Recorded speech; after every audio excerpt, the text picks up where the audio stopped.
ನಮಸ್ಕಾರ ವೀಕ್ಷಕರೇ. ಪ್ರಕೃತಿ ವಿಕೋಪಗಳು ಜಾಸ್ತಿ ಆಗ್ತಾನೆ ಇದೆ ದಿನೇ ದಿನೇ. ಒಂದು ಕಡೆ ಕಾಡಿಗೆ ಬೆಂಕಿ ಎತ್ಕೊಂಡು ಉರಿತಾ ಇದೆ, ಇನ್ನೊಂದು ಕಡೆ ಮಳೆ ರುದ್ರ ನರ್ತನ ಅನ್ನೋದು ನಡೀತಾ ಇದೆ.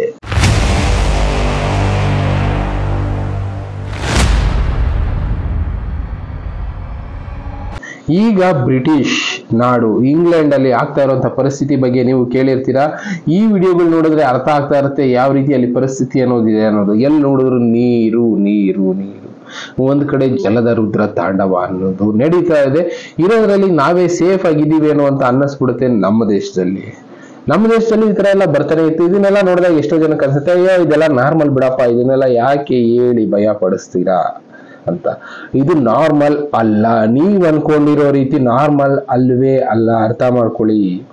ನಾರ್ಮಲ್ ಆಗಿ ಇಷ್ಟ್ರ ಮಟ್ಟಿಗೆ ಅಲ್ಲಿ ಮಳೆ ಪ್ರವಾಹ ನೋಡಿದಂತ ದೇಶಗಳೇ ಅಲ್ಲ ಇದು. ಈಗಲೂ ಕೂಡ ಎಷ್ಟೋ ಜನ ಕಮೆಂಟ್ಗಳಲ್ಲಿ ಆಗ್ತಾ ಇರ್ತೀರಾ, ಇದೆಲ್ಲ ನಾರ್ಮಲ್ ಆಗಿ ಆಗ್ತಾ ಇರುತ್ತೆ, ನಾವಿರೋ ಕಡೆ ಯಾಕೆ ನಾರ್ಮಲ್ ಆಗಿ ಆಗ್ತಾ ಇಲ್ಲ? ಅದನ್ನೇ ಹೇಳ್ತಾ ಇರೋದು. ಯಾವಾಗ ನಾವಿರೋ ಕಡೆ ನಾರ್ಮಲ್ ಆಗಿ ನಾವು ನೋಡಿರ್ತೀವಲ್ಲ, ಆ ಸಿಚುಯೇಷನ್ಗಿಂತ ಡಿಫ್ರೆಂಟ್ ಆದಾಗ ಅದನ್ನ ಅಬ್ನಾರ್ಮಲ್ ಅಂತ ಕರೀತೀವಲ್ಲ, ಇದು ಈಗ ಅಲ್ಲಿ ಆಗ್ತಾ ಇರೋದು ಅಬ್ನಾರ್ಮಲ್. ನಾರ್ಮಲ್ ಆಗಿ ಇರೋ ಜಾಗ ಅಂದ್ರೆ ಅಲ್ಲಿ ಜನ ವಾಸ ಮಾಡೋದಕ್ಕೆ ಶುರು ಮಾಡ್ತಾರೆ. ಎಕ್ಸಾಂಪಲ್, ಎಲ್ಲಿ ಪ್ರವಾಹ ಆಗೋದಿಲ್ಲ, ಎಲ್ಲಿ ಭೂಕಂಪ ಆಗೋದಿಲ್ಲ, ಎಲ್ಲಿ ಬೆಂಕಿ ಅನ್ನೋದು ಹತ್ಕೊಂಡು ಉರಿಯೋದಿಲ್ಲ, ಎಲ್ಲಿ ಜನರ ಫೆಸಿಲಿಟಿ ಸಿಗುತ್ತೆ ಅಂತ ಜಾಗದಲ್ಲಿ ಮಾತ್ರ ಮನುಷ್ಯರು ವಾಸ ಮಾಡ್ತಾರೆ. ಅದನ್ನ ಬಿಟ್ಬಿಟ್ಟು ಯಾವಾಗ್ಲೂ ಈ ರೀತಿ ನೀರತ್ತಿ ಬರ್ತಾ ಇರುತ್ತೆ, ಇನ್ನ ಕಾಡು ಬೆಂಕಿ ಹತ್ಕೊಂಡು ಉರಿತಾ ಇರುತ್ತೆ, ಆ ಜಾಗದಲ್ಲಿ ಹೋಗ್ಬಿಟ್ಟು ಮನೆ ಕಟ್ಕೊಂಡಿರಿ ಅಂದ್ರೆ ಯಾರು ಇರ್ತಾರೆ? ಯಾರು ಇರೋದಿಲ್ಲ ಅಲ್ಲ. ಅಂತ ಪ್ರಯತ್ನ ಯಾರಾದ್ರೂ ಮಾಡೋರು ಇದಾರ? ಯಾರು ಇಲ್ಲ. ಆದ್ರೂ ಕೂಡ ನಾವು ಮಾತಾಡ್ತೀವಿ, ಏನಾಗಲ್ಲ ಬಿಡು, ಸುಮ್ಮನೆ ಯಾರು ಹೇಳ್ತಾರೆ ಬಿಡು ಅಂತ. ನಾರ್ಮಲ್ ಅಬ್ನಾರ್ಮಲ್ ಅಂತ ನಾವು ಯೋಚನೆ ಮಾಡೋದಾದ್ರೆ, ಈಗ ಎವರಿ ಇಯರ್ ಬೆಂಗಳೂರಲ್ಲಿ ಆಗ್ತಾ ಇದೆಯಲ್ಲ, ಇದು ನಾರ್ಮಲ್ ಅಬ್ನಾರ್ಮಲ್? ಒಂದು ಪ್ರಶ್ನೆ ಎಲ್ಲರೂ ಒಂದ್ಸಲ ಮಾಡ್ಕೋಬೇಕಾಗತ್ತೆ. ಬೆಂಗಳೂರಲ್ಲಿ ಪ್ರವಾಹ ಪರಿಸ್ಥಿತಿ ಕೆಲವೊಂದು ಏರಿಯಾದಲ್ಲಿ ಮಾತ್ರ ಬರ್ತಾ ಇದೆ, ಇದು ನಾರ್ಮಲ್ ಅಬ್ನಾರ್ಮಲ್ ಅನ್ನೋದಾದ್ರೆ ಇದು ಅಬ್ನಾರ್ಮಲ್. ಯಾಕೆ ಅಂದ್ರೆ ಒಂದು 20 ವರ್ಷ ಹಿಂದಕ್ಕೆ ಹೋಗಿ, 20 ವರ್ಷದ ಹಿಂದೆ ಆ ಜಾಗದಲ್ಲಿ ಏನು ಇರ್ಲಿಲ್ಲ. ಅಲ್ಲಿ ನಾರ್ಮಲ್ ಆಗಿ ಮಳೆ ಅನ್ನೋದು ಬರ್ತಾ ಇತ್ತು, ನೀರು ಒಂದು ಜಾಗದಲ್ಲಿ ಹರ್ಕೊಂಡು ಹೋಗಿ ಎಲ್ಲಿ ಹೋಗ್ಬೇಕಾಯ್ತು, ಜಾಗ ಅನ್ನೋದಿತ್ತು ಹರಿಯೋದಿಕ್ಕೆ. ಪ್ಲಸ್ ಅದಕ್ಕೆ ಕೆರೆಗಳಲ್ಲಿ ಸೇಫೆಸ್ಟ್ ಜಾಗದಲ್ಲಿ ಸ್ಟೋರ್ ಆಗ್ತಾ ಇತ್ತು, ಅಂತರ್ಜಲ ಮಟ್ಟ ರೈಸ್ ಆಗ್ತಾ ಇತ್ತು. ನಾವೇನ್ ಮಾಡಿದ್ವಿ, ಅಲ್ಲಿ ಹೋಗಿ ಕೆರೆಗಳನ್ನ ಮುಚ್ಚಾಕಿದ್ವಿ, ಮನೆಗಳನ್ನ ಕಟ್ಕೊಂಡ್ವಿ. ಅಬ್ನಾರ್ಮಿಲಿಟಿನ ನಾವು ಕ್ರಿಯೇಟ್ ಮಾಡಿದ್ವಿ. ನಾವು ಕ್ರಿಯೇಟ್ ಮಾಡಿದಂತ ಅಬ್ನಾರ್ಮಿಲಿಟಿಯಿಂದ ಇವತ್ತು ಸುತ್ತಮುತ್ತ ಇರುವಂತ ಜಾಗಗಳೆಲ್ಲ ಅಬ್ನಾರ್ಮಲ್ ಆಗಿದೆ. ಇದನ್ನ ನಾವು ಅರ್ಥ ಮಾಡ್ಕೋಬೇಕು. ಇದನ್ನೇ ಎಷ್ಟೋ ಜನ ಕಮೆಂಟ್ಸ್ ಅಲ್ಲಿ ಆಗ್ತಾ ಇರೋದ್ರಿಂದ ಈ ವಿಷಯಗಳನ್ನ ನಾನು ಎಕ್ಸ್ಪ್ಲೇನ್ ಮಾಡ್ತಾ ಇದ್ದೀನಿ. ಇವತ್ತು UK ನಲ್ಲಿ ಆಗಿರೋದು ಅಂತ ಪರಿಸ್ಥಿತಿನೇ. ವಾತಾವರಣದಲ್ಲಿ ಬದಲಾವಣೆಗಳು ತುಂಬಾನೇ ಆಗ್ತಾ ಇದೆ, ಎಲ್ಲರೂ ನೋಡ್ತಾನೆ ಇದ್ದೀವಿ. ಈ ವಾತಾವರಣದ ಬದಲಾವಣೆಗೆ ಯಾವ ಕಾರಣ? ನಾವೇ ಅಲ್ವಾ? ಎಷ್ಟೋ ದೇಶಗಳು ಇಲ್ಲ ನಾವು ವಾತಾವರಣ ಸರಿ ಮಾಡ್ತೀವಿ ಅಂದ್ರು, ಇನ್ನ ಕೆಲವಷ್ಟು ದೇಶಗಳು ನಾವು ಅದ್ರ ಬಗ್ಗೆ ತಲೆ ಕೆಡಿಸ್ಕೊಳ್ಳೋದಿಲ್ಲ, ನಮ್ಗೆ ನಮ್ಮ ಅನುಕೂಲಕ್ಕೆ ತಕ್ಕಂತೆ ನಾವು ಬದುಕ್ತೀವಿ ಅಂತ ಹೇಳ್ತಾರೆ. ಅದಕ್ಕೆ ಈಗ ಬೇಕಾದಂತ ಕಷ್ಟಗಳನ್ನ ಅಲ್ಲಿ ಅನುಭವಿಸ್ತಾ ಇರೋದು. ನೀವು ಈ ವಿಡಿಯೋಗಳಲ್ಲಿ ನೋಡ್ಬೋದು ಯಾವ ರೀತಿ ವಾತಾವರಣ ಅಲ್ಲಿ ಅಳ್ಳಾಡಿಸ್ತಾ ಇದೆ ಅಂತ. ಟಾರ್ನೆಡೋಗಳು, ದೊಡ್ಡ ದೊಡ್ಡ ಲಾರಿಗಳು, ಕಂಟೈನರ್ಗಳು, ರಸ್ತೆಯಲ್ಲಿ ಹೋಗ್ತಾ ಇರೋ ಕಂಟೈನರ್ಗಳು ಕುಚ್ಕೊಂಡು ಹೋಗೋ ಪರಿಸ್ಥಿತಿ ಬಂದಿದೆ. ಮರ ಗಿಡ ಎಲ್ಲ ಬಿದ್ದೋಗ್ತಾ ಇದೆ, ಮನೆಗಳೇ ಕುಚ್ಕೊಂಡು ಹೋಗ್ತಾ ಇದೆ. ಅಂತ ಜಾಗದಲ್ಲಿ ಯಾರು ಹೋಗಿ ವಾಸ ಮಾಡೋದಕ್ಕೆ ಇಷ್ಟಪಡ್ತಾರೆ? ನಮ್ಮ ಜನ ನಾವೇ ಧೈರ್ಯ ಹೇಳ್ಕೋಬೇಕಷ್ಟೇ. ನಾವು ಆಸ್ತಿ ಮಾಡ್ಬಿಟ್ಟಿದೀವಿ, ನಾವು ಮಾಡಿರೋಂಥ ಆಸ್ತಿ ಏನು ಆಗೋದಿಲ್ಲ ಅಂತ ನಮ್ಮ ಮನಸ್ಸಿಗೆ ನಾವು ಧೈರ್ಯ ಹೇಳ್ಕೊಳ್ಳೋದಕ್ಕೋಸ್ಕರ ಕಮೆಂಟ್ಗಳಲ್ಲಿ ಹಾಕ್ತೀರಾ, ಅಯ್ಯೋ ಏನಾಗೋದಿಲ್ಲ ಬಿಡಿ, ಅಯ್ಯೋ ಏನಾಗೋದೇ ಇಲ್ಲ, ಇದೆಲ್ಲ ನಾರ್ಮಲ್ ಅಂತ. ನಾನು ಅದನ್ನ ಹೇಳ್ತಾ ಇರೋದು. ನಾರ್ಮಲ್ ಅಬ್ನಾರ್ಮಲ್ಗೆ ಡಿಫ್ರೆನ್ಸ್ ತಿಳ್ಕೊಳ್ಳಿ. ನಾವಿರೋ ಜಾಗದಲ್ಲಿ ಯಾವತ್ತೂ ಈ ತರ ನೋಡೇ ಇಲ್ಲ ಅಂದ್ರೆ, ಮತ್ತೆ ಒಂದೇ ಒಂದು ದಿನ ಅದನ್ನ ನೋಡಿದ್ವಿ ಅಂದ್ರೆ ಅದು ಅಬ್ನಾರ್ಮಲ್ ಅನ್ನೋದನ್ನೇ ಅರ್ಥ ಮಾಡ್ಕೊಳ್ಳಿ. ಇಂಥ ಅಬ್ನಾರ್ಮಲಿಟಿ ಈಗ UK ನಲ್ಲಿ ಕಾಣಿಸ್ಕೊಳ್ತಾ ಇದೆ. ಜನ ಸಾಯ್ತಾ ಇದ್ದಾರೆ ಅಂದ್ರೆ ಅದು ನಾರ್ಮಲ್? ಎಷ್ಟೆಷ್ಟೋ ಕಡೆ ಲಾಸ್ ಏಂಜಲೀಸ್ ಅಲ್ಲಿ ಫೈರ್ ಅನ್ನೋದು ಯಾವ ತರ ಇದೆ, ಸಣ್ಣದಾಗಿ ಎಲ್ಲ ಒಂದು ಕಾಡಲ್ಲೇ ಹತ್ಕೊಂಡು ಉರಿತಾ ಇತ್ತು, ಈಗ ಊರೇ ಹತ್ಕೊಂಡು ಉರಿತಾ ಇದೆ ಅಂದ್ರೆ ಅದು ನಾರ್ಮಲ್? ಇದು ನಾರ್ಮಲ್ ಬಿಡಿ ಅನ್ನೋರು ಕಮೆಂಟ್ ಅಲ್ಲಿ ಹಾಕ್ತಿದ್ದೀರಾ. ಅದಕ್ಕೆ ನಾನು ಹೇಳ್ತಾ ಇರೋದು ಈ ವಿಷಯಗಳನ್ನ. ಕೆಲವು ರೀಸೆಂಟ್ ಕಮೆಂಟ್ಗಳಲ್ಲೂ ನೋಡಿದೆ, ಇದೆಲ್ಲ ಅವಾಗ ಆಗ್ತಾ ಇರುತ್ತೆ, ಇದೆಲ್ಲ ಸ್ಪೆಷಲ್, ಇದೇನ್ ಪ್ರಕೃತಿ ವಿಕೋಪನ, ಇದೇನ್ ಕಾಲಜ್ಞಾನಕ್ಕೆ ಸಂಬಂಧ ಇದೆಯಾ ಅಂತ ಪ್ರಶ್ನೆ ಕೇಳೋರು ಇದೀರಲ್ಲ, ಅಂತವ್ರಿಗೆ ಮಾತ್ರ ನಾವು ಉತ್ತರ ಕೊಡೋ ಕೆಲಸ ಮಾಡ್ತಾ ಇದ್ದೀನಿ ಇಲ್ಲಿ. ಎಲ್ಲರಿಗೂ ಅಲ್ಲ. ನಾರ್ಮಲ್ ಅಬ್ನಾರ್ಮಲ್ ಅಂದ್ರೆ ಇದು ಅಬ್ನಾರ್ಮಲ್. ಜನ ವಾಸ ಮಾಡ್ತಾ ಇರುವಂತ ಜಾಗದಲ್ಲಿ ಈ ತರ ಗಾಳಿ ಬೀಸ್ತಾ ಇದೆ, ಇಲ್ಲ ಈ ತರ ಅನಾಹುತ ಆಗ್ತಾ ಇದೆ, ಪ್ರಾಣ ಹೋಗ್ತಾ ಇದೆ ಅಂದ್ರೆ ಅದು ಅಬ್ನಾರ್ಮಲ್ ಅನ್ನೋದನ್ನ ಅರ್ಥ ಮಾಡ್ಕೊಳ್ಳಿ. ಈಗ ನಮ್ಮಲ್ಲೂ ಈ ತರದ ಸಂದರ್ಭ ಬಂತು, ಬೆಂಗಳೂರಲ್ಲಿ ಬಂತಾ ಇಲ್ಲ ಇನ್ನೊಂದ್ ಕಡೆ ಬಂತಾ, ಅಲ್ಲಿ ಅನಾಹುತಗಳಿಂದ ಪ್ರಾಣ ಹೋಗೋ ಸಂದರ್ಭ ಬರುತ್ತೆ ಅಂದ್ರೆ ಅದು ಅಬ್ನಾರ್ಮಲ್. ಆ ಅಬ್ನಾರ್ಮಲಿಟಿ ಕ್ರಿಯೇಟ್ ಮಾಡ್ತಾ ಇರೋರು ಯಾರು? ನಾವು. ಅದರಿಂದ ವಾಪಸ್ ನಾರ್ಮಲಿಟಿಗೆ ತಗೊಂಡೋಗ್ಬೇಕಾಗಿರೋರು ಯಾರು? ನಾವು. ಅಂತ ಕೆಲಸ ಮಾಡೋಣ. ಅದನ್ನ ಬಿಟ್ಟು ನಾವೇನ್ ಮಾಡ್ತೀವಿ, ಕಮೆಂಟ್ಸ್ ಹಾಕೋದ್ರಲ್ಲಿ ಮುಂದಿರ್ತೀವಿ. ಅದನ್ನೇ ನಾನು ಹೇಳ್ತಾ ಇದ್ದೀನಿ. ನೆಗೆಟಿವ್ ಕಮೆಂಟ್ಸ್ ಹಾಕಿ ಬೇಡ ಅನ್ನಲ್ಲ, ಆದ್ರೆ ಅದಕ್ಕೊಂದು ಅರ್ಥ ಇರ್ಲಿ. ನೆನ್ನೆ ಯಾರೋ ಒಬ್ರು ಕೇಳಿದ್ದೀರಾ, ಅದಕ್ಕೂ ಒಂದು ಉತ್ತರ ಕೊಡೋ ಕೆಲಸ ಮಾಡಬೇಕು. ಕಮೆಂಟ್ ಅಲ್ಲಿ ಕೇಳ್ತೀರಾ, ಮಂಟೆಸ್ವಾಮಿಗಳ ಕಾಲಜ್ಞಾನದ ಬಗ್ಗೆ ಯಾವಾಗಲೂ ಒಂದ್ಸಲ ಎಕ್ಸ್ಪ್ಲೈನ್ ಮಾಡಿದೀರಾ. ಅದರಲ್ಲಿ ಕನ್ನಂಬಾಡಿ ಕಟ್ಟೆ ಒಡೆಯುತ್ತೆ, ಶ್ರೀರಂಗಪಟ್ಟಣ ಮುಳುಗುತ್ತೆ ಅಂತ ಹೇಳಿದ್ರೆ, ಆದ್ರೆ ಮಂಟೆಸ್ವಾಮಿಗಳ ಕಾಲಜ್ಞಾನದ ಸಮಯದಲ್ಲಿ ಕನ್ನಂಬಾಡಿ ಕಟ್ಟೆನೇ ಇರ್ಲಿಲ್ವಲ್ಲ, ಇದ್ರ ಬಗ್ಗೆ ಹೇಗೆ ಹೇಳ್ತೀರಾ ನೀವು ಅಂತ ಯಾರೊಬ್ರು ಪ್ರಶ್ನೆ ಮಾಡಿದ್ರು. ಈ ಪ್ರಶ್ನೆಗೆ ಉತ್ತರ ಕೊಡ್ಬೇಕು ಅಂದ್ರೆ, ಕನ್ನಂಬಾಡಿ ಅನ್ನೋ ಒಂದು ವಿಲೇಜ್ ಇತ್ತು.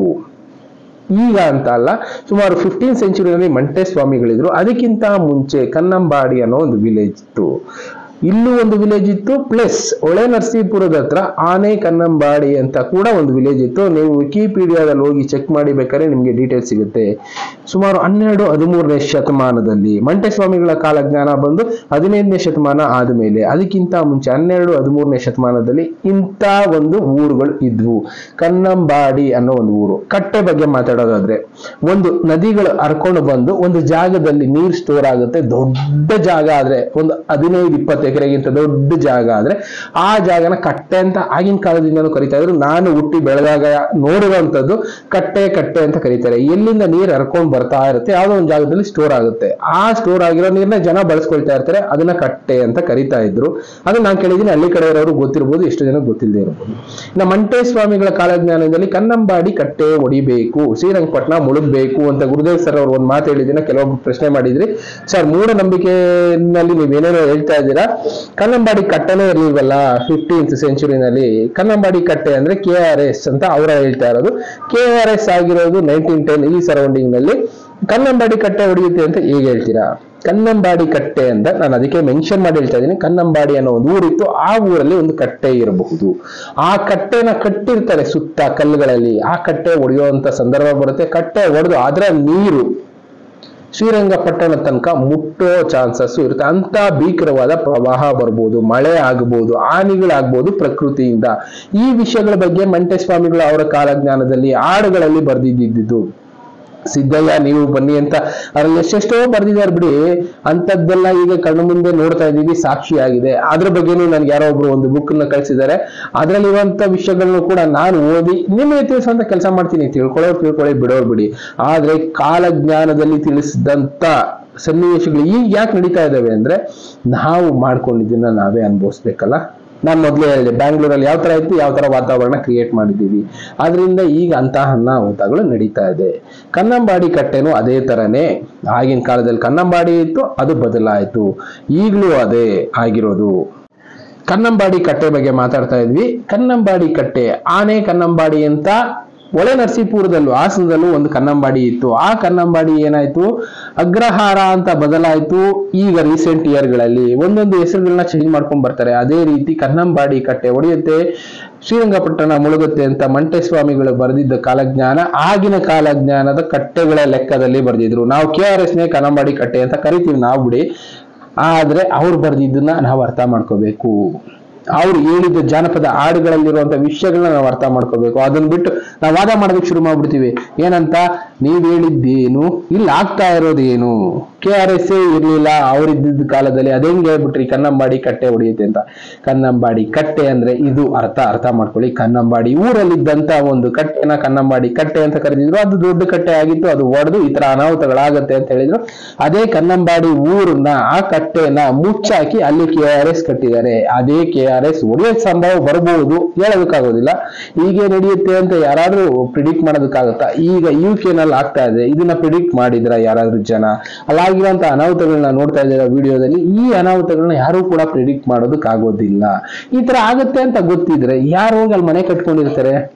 ಸಿಂಪಲ್ ಆಗಿ ಯೋಚನೆ ಮಾಡಿ. ಆ ಜಾಗದಲ್ಲಿ ಮನೆ ಕಟ್ಕೊಂಡು ಒಂದು 10-6 ವರ್ಷದಿಂದ ವಾಸ ಮಾಡ್ತಾ ಇದಾರೆ ಅಂದ್ರೆ ಆ ಜಾಗ ಸೇಫ್ ಆಗಿದೆ, ಅಲ್ಲಿ ಏನೂ ಆಗೋದಿಲ್ಲ ಅಂತ. ಈಗ ಲಾಸ್ ಏಂಜಲೀಸ್ ಅಲ್ಲಿ ಆಗಿದ್ದು ಅದೇ ರೀತಿ ಅನಾಹುತ. ಎಲ್ಲ ಮರಗಳಲ್ಲಿ ಮನೆ ಕಟ್ತಾ ಇದ್ರು. ಎಲ್ಲಾ ಕಡೆ ನಾವು ನೋಡಿದಾಗ ಇಟ್ಟಿಗೆ, ಸಿಮೆಂಟು, ಅದು ಇದ್ರಲ್ಲಿ ನಾವು ಬೆಂಗಳೂರು ಕಡೆ ಬೇರೆ ನಮ್ಮ ದೇಶದಲ್ಲಿ ಕಟ್ಕೊಳ್ತೀವಲ್ಲ, ಆತರ ಕಟ್ಟೋದಿಲ್ಲ. ಅಲ್ಲಿ ಮರಗಳಲ್ಲಿ ಮನೆ ಕಟ್ತಾರೆ. ಕಾರಣ 2-3 ಇದಾವೆ. ಒಂದು ಈಸಿಯಾಗಿ ಆಗುತ್ತೆ, ಎರಡನೇದು ಬಂದು ಟೆಂಪರೇಚರ್ ಅತಿಯಾದ ಕೋಲ್ಡ್ ಆಗೋದ್ರಿಂದ. ಆ ಕೋಲ್ಡ್ ನ ತಡಿಬೇಕು ಅಂದ್ರೆ ನಾರ್ಮಲ್ ಈ ಗೋಡೆಗಳು ಏನ್ ಮಾಡುತ್ತೆ, ಕೋಲ್ಡ್ ನ ಟ್ರಾನ್ಸ್ಫರ್ ಮಾಡುತ್ತೆ. ಅದೇ ಮರ ಆದ್ರೆ ಕೋಲ್ಡ್ ನ ಟ್ರಾನ್ಸ್ಫರ್ ಮಾಡೋದಿಲ್ಲ. ಅದಕ್ಕೋಸ್ಕರ ಆ ಕೋಲ್ಡ್ ಇಂದ ಬಚಾವಾಗುವುದಕ್ಕೋಸ್ಕರ ಅವರು ಮರಗಳಲ್ಲಿ ಮನೆ ಕಟ್ತಾ ಇದ್ರು. ಆ ಮರಗಳಿಗೋಸ್ಕರ ಕಾಡನ್ನ ಕಡಿತಾ ಇದ್ರು. ಆ ಕಾಡನ್ನ ಕಡಿದಿದ್ದ ಪರಿಣಾಮ, ಆ ಮರಗಳಲ್ಲಿ ಮನೆ ಕಟ್ಟಿದ ಪರಿಣಾಮ ಇವತ್ತು ಅನಾಹುತಗಳು ಯಾವ ತರ ಆಗುತ್ತೆ ಅಂತ ಅಲ್ಲಿ ಲಾಸ್ ಏಂಜಲೀಸ್ ಜನಕ್ಕೆ ಅರ್ಥ ಆಗಿದೆ. ಇದನ್ನ ಹೇಳ್ತಾ ಇರೋದು, ಪ್ರಕೃತಿನ ನಾವು ಯಾವ ರೀತಿ ನಾಶ ಮಾಡ್ತೀವೋ ಅದಕ್ಕೆ ತಕ್ಕನಾದ ಉತ್ತರ ಪ್ರಕೃತಿ ಕೊಡುತ್ತೆ, ಅದನ್ನ ಎದುರಿಸೋದಕ್ಕೆ ರೆಡಿ ಆಗ್ಬೇಕಷ್ಟೇ. ಇಲ್ಲಿ ಯುಕೆನಲ್ಲಿ ಆಗ್ತಾ ಇರೋ ಅನಾಹುತನೂ ಅದೇ ರೀತಿ. ಇದು ನಾರ್ಮಲ್ ಅಲ್ಲ, ಅಬ್ನಾರ್ಮಲ್. 16 ವರ್ಷಗಳಿಂದ ಇಲ್ಲದೆ ಇರೋದು ಈಗ ಆಗ್ತಾ ಇದೆ ಅಂದ್ರೆ ಇದು ಅಬ್ನಾರ್ಮಲ್. ಪ್ರಕೃತಿ ಮುನ್ಸೂಚನೆ ಕೊಡ್ತಾ ಇದೆ, ಇನ್ನ ದೊಡ್ಡ ಮಟ್ಟಕ್ಕೆ ನಾನು ನಿಮ್ಮನ್ನ ನುಂಗುವಂತ ಪರಿಸ್ಥಿತಿ ಬರುತ್ತೆ, ಎಚ್ಚೆತ್ಕೊಳ್ಳಿ ಅಂತ. ಎಚ್ಚೆತ್ಕೊಳ್ಳೋ ದಾರಿನಲ್ಲಿ ಹೋಗಿ ಬಿಟ್ಬಿಡಿ. ಈಗಲೂ ಕೆಲವೊಂದು ಕಮೆಂಟ್ ಅಲ್ಲಿ ಹಾಕ್ತೀರಾ, ಬಿಡ್ರಿ ಏನಾಗಲ್ಲ, ತಲೆ ಕೆಡ್ಸ್ಕೊಬಿಡ್ರಿ, ನೀವ್ಯಾಕೆ ಎದುರಿಸ್ತೀರಾ, ನೀವ್ಯಾಕೆ ವರಿ ಮಾಡ್ತೀರಾ ಅನ್ನೋರು ಇದ್ದೀರಾ. ನಾನು ವರಿ ಮಾಡ್ತೀರಾ ಅಂತ ಹೇಳ್ತೀರಲ್ಲ, ಅಂತವ್ರ ಬಗ್ಗೆ ಮಾತಾಡೋದಕ್ಕೆ ಹೋಗೋದಿಲ್ಲ. ನೀವು ನೋಡೋದಕ್ಕೂ ಹೋಗ್ಬಿಡಿ ಈ ವಿಷಯಗಳನ್ನ. ನಿಮ್ಗೆ ಏನ್ ಬೇಕೋ ಆ ಕೆಲಸ ಮಾಡ್ಕೊಳ್ಳಿ, ಆದ್ರೆ ಎಚ್ಚರಿಸೋ ಕೆಲಸ ನಮ್ದು. ಅಂತ ಕೆಲಸ ಸಿಕ್ಕಿದೆ, ಆ ಕೆಲಸ ಮಾಡ್ತೀವಿ. ಇನ್ನ ಬೇರೆ ಬೇರೆ ವಿಷಯಗಳು ಈ ತರದ್ದು ಎಚ್ಚರಿಸ್ತಾನೆ ಇರ್ತೀನಿ. ಎಚ್ಚೆತ್ಕೊಳ್ಳೋರು ಎಚ್ಚೆತ್ಕೊಳ್ಳಿ, ತಲೆ ಕೆಡಿಸ್ಕೊಳಕ್ ಹೋಗದೆ ಇರೋರು ಬಿಟ್ಬಿಡಿ, ಅದ್ರ ಬಗ್ಗೆ ಯೋಚನೆ ಮಾಡೋದಕ್ಕೆ ಹೋಗ್ಬೇಡಿ ಅಂತ ಹೇಳಿ ಇನ್ನ ಬೇರೆ ಬೇರೆ ವಿಷಯಗಳನ್ನ ನಾನು ತಿಳಿಸೋ ಕೆಲಸ ಮಾಡ್ತಾನೆ ಇರ್ತೀನಿ. ಮತ್ತೆ ಸಿಗ್ತೀನಿ. Thank you, good bye.